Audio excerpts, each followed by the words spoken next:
Assalamu alaikum.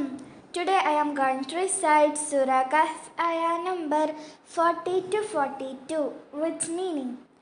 أعوذ بالله من الشيطان الرجيم. ശപിക്കപ്പെട്ട പിശാചിൽ നിന്ന് ഞാൻ അള്ളാഹുവിനോട് അഭയം തേടുന്നു. ബിസ്മില്ലാഹിർ റഹ്മാനിർ റഹീം.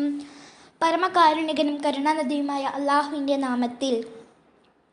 فعسى ربي أن يؤتيني خيرا من جنتك ويرسل عليها حسبانا من السماء فتصبح صعيدا زلقا.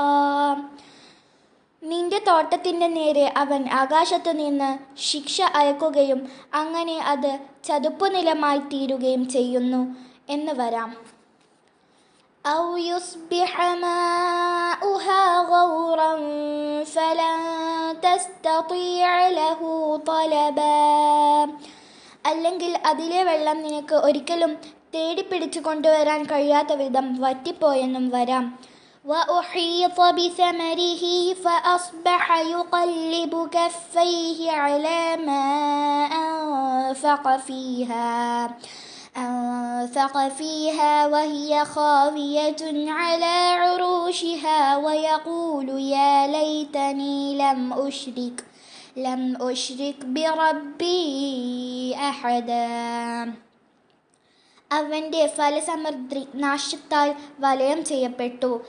തോട്ടങ്ങൾ അവയുടെ പന്തലുകളോടെ വീണടിഞ്ഞ് കിടക്കുന്നതാവാൻ അതിൽ ചെലവഴിച്ചതിൻ്റെ പേരിൽ അവൻ നഷ്ടബോധത്താൽ കൈമലർത്തുന്നവനായി തീർന്നു. എൻ്റെ രക്ഷിതാവിനോട് ആരെയും ഞാൻ പങ്കു ചേർക്കാതിരുന്നെങ്കിൽ എത്ര നന്നായിരുന്നേനെ എന്നവൻ പറയുകയും ചെയ്തുകൊണ്ടിരിക്കുന്നു.